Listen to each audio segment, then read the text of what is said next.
Le cliquetis du métier à tisser en bois est un rappel de son glorieux passé. Il sonne comme un hommage aux tisserands qui, à travers les siècles, ont perfectionné et transmis leurs compétences. Le caractère unique de cet art réside dans la solidité des fils de soie combinés à leur délicatesse. C'est la beauté qui transcende le temps. Mais l'expertise nécessaire pour créer ces chefs-d'œuvre s'estompe peu à peu. Pénétrer à l'intérieur de l'atelier vous transporte dans une autre époque. Métier à tisser, lettres dactylographiées de Robert Kennedy sur le mur, photographie de temps passé. C'était un moment authentique du passé. Maison traditionnelle thaïlandaise, l'eau du canal était claire, les gens pagaillaient sur leurs bateaux.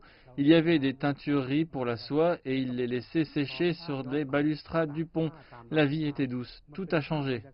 L'artisanat a été transmis à travers des générations de l'ethnie musulmane Cham, une ethnie qui a émigré du Cambodge au XVIIIe siècle, apportant avec elle ses compétences dans l'art de tisser la soie.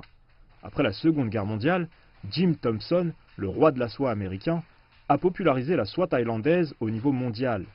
La famille de Nippon était alors le principal fournisseur. Mais après la disparition de Thompson en 1967, les commandes ont cessé. Nippon s'en est sorti en passant aux commandes personnalisées et grâce aux touristes visitant son atelier. Quand j'étais jeune, je voyais Jim venir commander de la soie. J'ai senti un lien avec cela dès le début. Après la disparition de Jim, les maisons ont lentement cessé le tissage et les jeunes générations n'étaient pas intéressées et se sont orientées vers d'autres carrières. Ce fossé générationnel a également été ressenti fortement à Ban Krua. La boutique de Nippon ne compte en effet aucun tisserand traditionnel de moins de 60 ans. Sa fille n'a jamais pratiqué et sans cette formation essentielle, l'identité traditionnelle Cham fait face à une menace existentielle. Ça pourrait finir avec ma génération.